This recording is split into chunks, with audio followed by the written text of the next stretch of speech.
வணக்கம். இது வானவில் டிவியின் பென்ஸ் 360 வழங்கும் பேசும் நேரம். பேசும் நேரம். Connecting you with medical experts.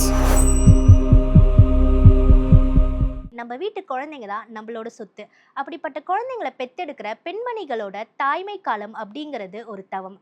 அப்படிப்பட்ட தாய்மை காலத்துல அவங்க எந்தெந்த விஷயத்த அணுகணும், எந்தெந்த விஷயத்த தெரிஞ்சுக்கணும், அதை பத்தி இன்னைக்கு நம்ம கூட பேச வந்திருக்காங்க gynaecologist doctor Divya ma'am. Welcome ma'am. Belly shape பார்த்து குழந்தைங்க வந்து மேலா ஃபீமேலா அப்படின்ட்டு ப்ரெடிக்ட் பண்றாங்களா மேம்? அதெல்லாம் அதுவுமே மித்து தாம்மா. ஸோ பெல்லி வந்து நிறைய பேர் சொல்லுவாங்க, ரொம்ப கீழே இருந்துச்சு அப்படின்னா அதுக்கு என்ன பெண் குழந்தையா ஆண் குழந்தையான்னு எனக்கு கரெக்டாக தெரியல, அப்படி சொல்லுவாங்க. ஆனால் வந்து that is not true, that is also myth. க்ளோவா இருந்தா கேர்ள் பேபி, டல்லா இருந்தா பாய் பேபி அப்படின்ட்டு ப்ரெடிக்ட் டு அன் எக்ஸ்டென்ட் அது வந்து கொஞ்சம் ட்ரூவாக தான் இருக்கும். பிகாஸ் ஒரு கேர்ள் பேபியை சுமக்கிற ஒரு அம்மா வந்து கேர்ள்ஸ்க்கான ஹார்மோன்ஸ் ஈஸ்ட்ரஜன் அண்ட் ப்ரொஜெஸ்ட்ரான் அந்த ஹார்மோன்ஸ் வந்து அந்த பெண் குழந்தையும் சுரக்கும். ஸோ அப்போ என்ன ஆகும், எக்ஸ்ட்ராவாக இருக்கும்போது அந்த அம்மாவோட முகத்தில் ஒரு தனி க்ளோ ஒன்று வரும். பட் பாய்ஸுக்கு வந்து அந்த ஈஸ்ட்ரஜன் அண்ட் ப்ரொஜெஸ்ட்ரான் ஹார்மோன்ஸ் இருக்காது, அவங்களுக்கு வந்து டெஸ்டாஸ்ட்ரான் ஒரு ஹார்மோன் ஒன்று இருக்கும். ஸோ அதனால அந்த க்ளோ கொஞ்சம் கம்மியாக இருக்கும். இந்த பிரெக்னன்சி டைம்ல இப்பெல்லாம் வந்து முடி வெட்டக்கூடாது, ஃபங்க்ஷன்ஸ் போகக்கூடாது அப்படின்னு சொல்றாங்க. அதெல்லாம் ஏன் மேம்? நீங்கள் தாராளமாக முடி வெட்டிக்கலாம், நீங்கள் தாராளமாக பார்லர் போகலாம், நீங்கள் தாராளமாக உங்களை அழகுபடுத்திக்கலாம். ஃபங்க்ஷனுக்கு வந்து ஏன் போகக்கூடாதுன்னு சொல்கிறாங்க அப்படின்னா, அந்த காலத்துலேயும் சரி இப்பயும் சரி கூட்டமான ஒரு இடத்துக்கு ஒன்று போகிறோம் அப்படின்னா 4 பேருக்கு 4 வியாதி இருக்கலாம். அப்போ ப்ரெக்னன்சி டைமில் வந்து என்ன ஆகும் அப்படின்னு பார்த்தீங்கன்னா, நம்மளோட இம்யூனிட்டி, அந்த அம்மாவோட immunity is shirt between the mother and the child. So அப்போ என்ன ஆகும், அம்மாவோட இம்யூனிட்டி கொஞ்சம் கம்மியாக இருக்கும். கம்மியாக இருக்கும்போது நம்மளோட எதிர்ப்பு சக்தி கம்மியாக இருக்கும்போது நம்ம நிறைய இன்ஃபெக்ஷன்ஸும் நிறைய டிசீசஸும் நம்ம அட்ராக்ட் பண்ணுவோம். அதை தவிர்க்கிறதுக்கு தான் நம்ம வந்து இந்த மாதிரி நீங்கள் வெளியில் ஃபங்க்ஷனுக்கு போகாதீங்க, பார்ட்டிக்கு போகாதீங்கன்னு சொல்கிறாங்க. இப்போ இந்த டியூரிங் ப்ரெக்னன்சி எந்தெந்த டைம்ல லைக் இல்லைன்னா எந்தெந்த சிச்சுவேஷன்ல கம்ப்ளீட் பெட் ரெஸ்ட் தேவை? ஸோ இப்போ நிறைய பேர் வந்து இந்த ப்ரெக்னென்சியில் ரெஸ்ட் எடுத்துக்கணும் அப்படிங்கிற ஒரே காரணத்துக்காக, டாக்டர் எனக்கு வந்து மெடிக்கல் சர்டிஃபிகேட் எழுதி கொடுங்க, நான் வந்து கம்ப்ளீட் பெட் ரெஸ்ட்டில் இருக்கணும்னு எழுதி கொடுங்கன்னு. எல்லாருக்கும் கம்ப்ளீட் பெட் ரெஸ்ட் இருக்கணும்னு அவசியமே கிடையாது. ஏன் அந்த காலத்தில் வந்து எல்லாரும் நம்மளோட அம்மா ப்ரெக்னென்ட் ஆகலையா, நம்ம பாட்டி தான் ப்ரெக்னென்ட் ஆகலையா, அவங்க கொளுத்து வேலைக்கு தான் போகலையா, இல்லை அக்ரிகல்ச்சரல் வேலையை தான் பண்ணலையா? No, not necessary. ஆனால் சர்டன் திங்ஸ் லைக் இப்போது நஞ்சுப்பை, தட் இஸ் நம்ம பிளாசண்டா வந்து ரொம்ப கீழே இருக்கு, ரொம்ப அடியில் இருக்கு, கீழே இருக்கு, which is called as placenta previa அப்படின்னு சொல்லுவோம். அந்த மாதிரி அடியில் இருக்குது அப்படிங்கிற பட்சத்தில் அப்போ என்ன ஆகும், அந்த பொண்ணு வந்து அந்த அம்மா வந்து நிறைய வேலை செஞ்சாங்க அப்படின்னா அப்போது அந்த பிளாசண்டாலேருந்து நமக்கு ப்ளீடிங் வரதுக்கான வாய்ப்புகள் இருக்குது. ஸோ இப்போ லோ லையிங் பிளாசண்டா இருக்கும்போது அதுக்கு பெட் ரெஸ்ட் எடுக்க சொல்லுவாங்க. பாயிண்ட் நம்பர் 2 வந்து யூஸ்வலாக நம்மளோட கர்ப்பப்பையோட வாய், தட் இஸ் த சர்விக்ஸ், கர்ப்பப்பையோட வாய்ப்புறம் வந்து it should be very long. யூஸ்வலாக வந்து அது ஒரு 5 சென்டிமீட்டர், 4 சென்டிமீட்டர்லேருந்து 5 சென்டிமீட்டர் வரைக்கும் இருக்கும். அது எப்போ குறையும், எப்போ அந்த அம்மா எப்போ டெலிவரிக்கு ரெடி ஆகிட்டு பெயின்ஸ் எல்லாம் வருது, இப்போ baby is going to come out அப்படிங்கிற நேரத்தில் தான் அதோட லெங்க்த்தும் நல்லா குறைய ஆரம்பிக்கும். பட் இப்போ வந்து அது 10வது மாதத்தில் டெலிவரி சமயத்தில் நடக்கக்கூடிய விஷயம். ஒருவேளை அது 5ஆம் மாதத்துலேயோ 4ஆம் மாதத்துலேயோ அது நடந்துருச்சு அப்படின்னா அந்த சமயத்தில் அந்த லெங்க்த் கம்மி ஆயிடுச்சு அப்படின்னா அப்போ நாங்கள் வந்துட்டு பெட் ரெஸ்ட் நாங்கள் அட்வைஸ் பண்ணுவோம். அது கூட சேர்த்து நாங்கள் வந்து cervical encirclage அப்படின்னு சொல்லி ஒரு ஆப்ரேஷன், ஒரு சர்ஜரியும் ஒன்று பண்ணுவோம். ஸோ அதை என்ன பண்ணுவோம்னா, அந்த கர்ப்பப்பையோட வாய்ப்புறம், தட் இஸ் அந்த சர்விக்ஸை வந்து ஓப்பன் பண்ண விடாமல் இருக்கிறதுக்கு ஃபுல்லாக இப்போது டைட் பண்ணி ஒரு நாட் மாதிரி போட்டு அப்படியே முடிச்சு போட்டு வச்சுருவோம். ஸோ உள்ளே இருக்கிற குழந்தை 9 மாதத்துக்கு ஆரோக்கியமாக வளரும். இது வாய் வந்து ஓப்பன் ஆகாமல் இருக்கும். ஓகே மேம், இந்த பிரெக்னன்சி டைம் அப்போ அந்த விமனுக்கு வந்து அந்த மதருக்கு வந்து டயபெட்டிக்ஸ் வரும் அப்படின்னு சொல்லுவாங்கல்ல மேம், அது உண்மையா? India is a diabetic capital. So அதில் நீங்கள் வந்துட்டு பார்த்தீங்கன்னா Tamil Nadu is one of the most important places where rampant among pregnant women இல்லைனாலுமே ஜென்ரல் பாப்புலேஷனுக்குமே இப்போ டயபெட்டிஸ் ரொம்ப ஜாஸ்தியாக இருக்குது. யூஸ்வலாக வந்து நீங்கள் பார்த்தீங்கன்னா அது ஏன் வருது அப்படின்னா, நம்ம எல்லாரும் ரைஸ் ஈட்டர்ஸ், நம்ம எல்லாரும் நிறைய ரைஸ் தான் விரும்பி சாப்பிட்றோம். அண்ட் நம்மளோட ஜெனட்டிக்ஸ்லேயே இருக்குது, இந்த சக்கரை நோய்ங்கிறது நம்மளோட ஜெனட்டிக்ஸ்லேயே இருக்குது. ப்ரெக்னன்சியில் நிறைய பேருக்கு இந்த ஜெஸ்டேஷனல் டயபெட்டிஸ் அப்படிங்கிறது சொல்லுவோம். ஜெஸ்டேஷன் அப்படிங்கிறது pregnancy, diabetes as you know is diabetes. So அது எப்போ வரும்னு நீங்கள் பார்த்தீங்கன்னா இந்த 4.5 5 மாதத்துக்குள்ளே தான் அது வந்து வெளியில் வர ஆரம்பிக்கும் யூஸ்வலாக. அது ஏன் வருது அப்படின்னு நீங்கள் பார்த்தீங்கன்னா அந்த குழந்தையோட நஞ்சு பையில் ஹியூமன் பிளாசென்டல் லாக்டஜன் அப்படிங்கிற ஒரு ஹார்மோன் சுரக்கிறதுனால வரக்கூடிய ஒரு விஷயம்தான் இந்த ஜெஸ்டேஷனல் டயபெட்டிஸ். ஸோ இப்போ ஜெஸ்டேஷனல் டயபெட்டிஸ் வரும்போது என்ன ஆகும் அப்படின்னா குழந்தையோட வெயிட் ரொம்ப அதிகமாகும் அண்ட் குழந்தை நல்லா பெருசாக தாட்டியாக இருக்கும் குழந்தை. மூணாவது வந்து என்னன்னு பார்த்தீங்கன்னா நமக்கு வந்து குழந்தை சுற்றில இருக்கிற தண்ணி ரொம்ப அதிகமாக இருக்கும். அப்போ நீங்கள் பார்த்தீங்கன்னா அந்த அம்மாவோட வயிறே நல்ல பெருசாக இருக்கும். அப்புறம் 4வது பார்த்தீங்கன்னா அந்த குழந்தைக்கு வந்து டெலிவரி சமயத்தில் டெலிவரி ஆகிறச்சே ரொம்ப கஷ்டமாக இருக்கும். பிகாஸ் அந்த குழந்தை பெருசாக இருக்கிறதுனால குழந்தையோட ஷோல்டர்ஸ் வந்து அந்த டெலிவரி பர்த் கெனாலில் மாட்டிக்கிறதுக்கான வாய்ப்புகள் ரொம்ப அதிகமாக இருக்குது. 5வது பார்த்தீங்கன்னா இப்போ அன்கண்ட்ரோல் டயபெட்டிஸ் இருக்குது அப்படின்னா குழந்தைக்கு வந்து ஊனம் உண்டாகிறதுக்கான வாய்ப்புகள் ரொம்ப அதிகம். மோஸ்ட் இம்பார்ட்டன்ட்லி குழந்தைக்கு ஹார்ட் தட் இஸ் கார்டியாக் ஊனம் உண்டாகிறதுக்கான வாய்ப்புகள் அதிகம். அண்ட் அந்த கடைசி காலத்தில் தட் இஸ் அந்த 8 மாதம் 9 மாதம் இருக்கிறச்சு குழந்தை வந்து வயிற்றுலேயே இறக்கக்கூடியதுக்கான one of the most important reasons is diabetes. அன்கண்ட்ரோல்டாக வச்சுக்க கூடாது, அதை கண்ட்ரோல் பண்ணணும். அதை கண்ட்ரோல் பண்ணுறதுக்கு ஏதாவது கண்ட்ரோல் பண்ணுறதுக்கு டயபெட்டிஸ்க்கு யூஸ்வலாக ப்ரெக்னெண்ட்டாக இல்லாத ஆட்களுக்கு நமக்கு நிறையா மெடிகேஷன்ஸ் இருக்குது, நமக்கு நிறையா ஓரல் ஹைப்போகிளைசிமிக் ட்ரக்ஸ் இருக்குது. பட் ப்ரெக்னென்சியில் என்ன ஆகும்னா நம்ம டயபெட்டிஸும் கண்ட்ரோல் பண்ணணும், ஆனால் அந்த கொடுக்குற மெடிசன் அந்த குழந்தையும் பாதிக்கக்கூடாது. ஸோ அப்படி பார்க்கும்போது நமக்கு insulin is one of the most important beautiful inventions. So அதில் வந்து இன்சுலின் வந்து கொடுக்கறச்சே இப்போ என்ன ஆகும், நம்ம மதர் வந்து அவங்களே அந்த ஊசியை குத்திக்கலாம். வேற ஒரு நர்ஸ் கிட்ட போகணுமோ இல்லை ஒரு டாக்டர் கிட்ட போகணுமோ ஒரு ஹாஸ்பிட்டலை தேடி போகணுமோலாம் கிடையவே கிடையாது. அவங்களே அந்த ஊசியை குத்திக்கலாம். குத்திட்டு ஒரு 15-20 மினிட்ஸ் கழிச்சு ஒரு நல்ல சாப்பாடு சாப்பிட்டுட்டு அவங்களோட சுகர்ஸை அவங்களே மானிட்டர் பண்ணிக்கணும். 2வது மெட்ஃபார்மின் அப்படின்னு சொல்லி ஒரு ட்ரக் ஒன்று இருக்குது. அந்த ட்ரக் வந்து கொடுத்து நம்ம வந்துட்டு சுகர்ஸை வந்து கண்ட்ரோலில் வச்சுக்கலாம்.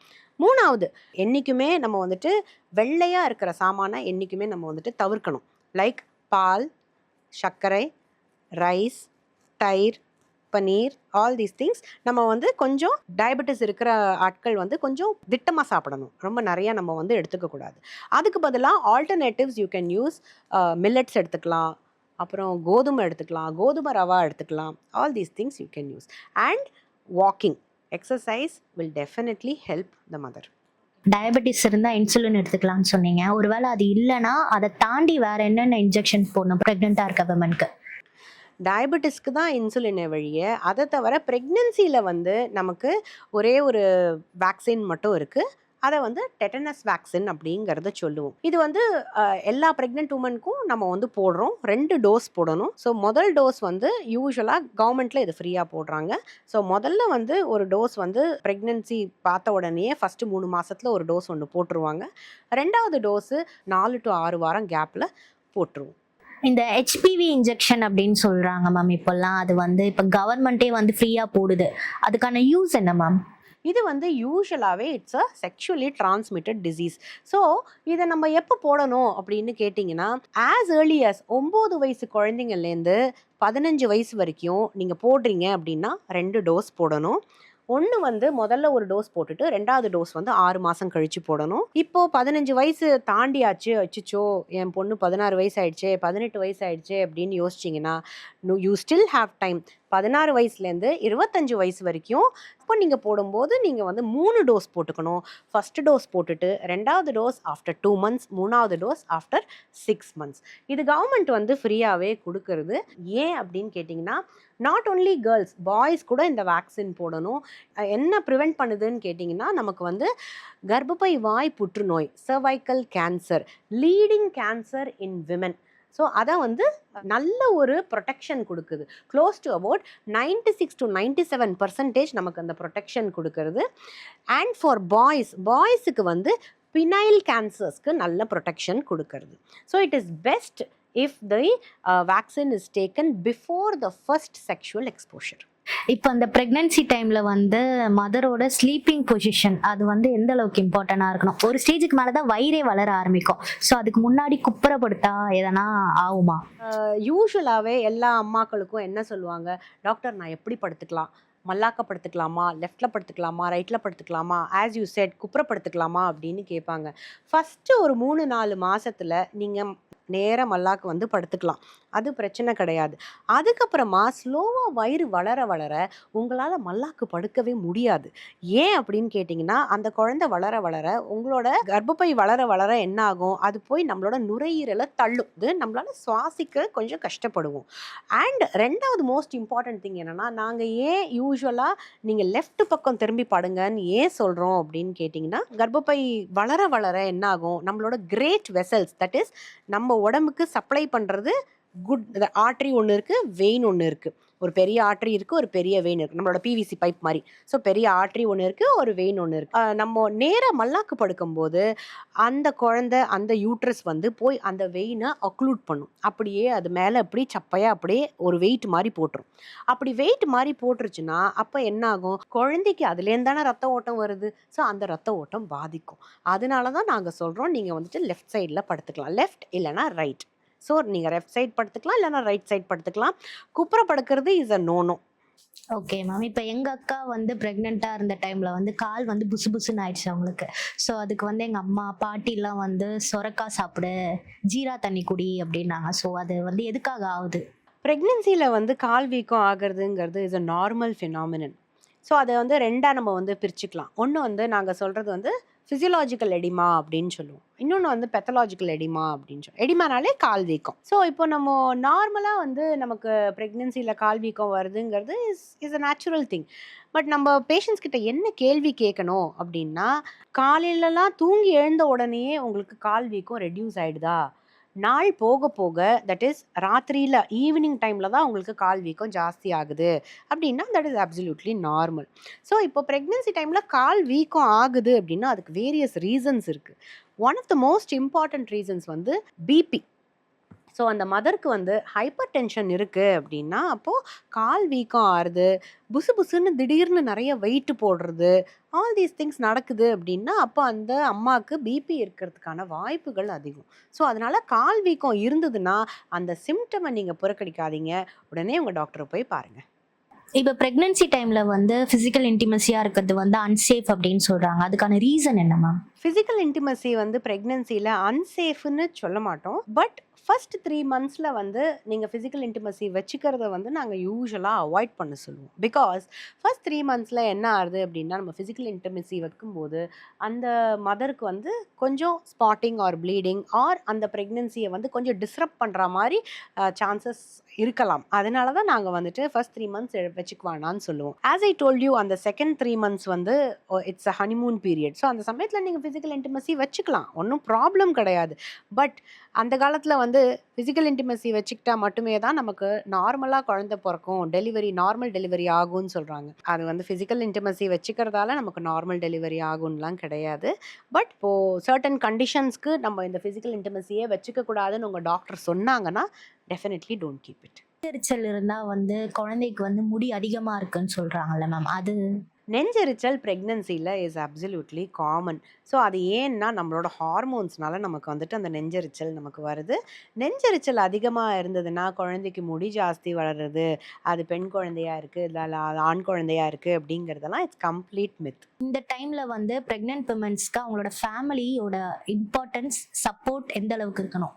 அந்த காலத்தில் வந்துட்டு கூட்டு குடும்பமாக இருக்கிறச்சே அப்போ என்ன ஆகும், என்னதான் மாமியார் வந்து தொணன்னு சொன்னாலும் அவங்களோட சப்போர்ட் இருந்திருக்கு, என்னதான் நாத்தனார் எதுவும் சொன்னாலும் அவங்க கூடவே இருப்பாங்க.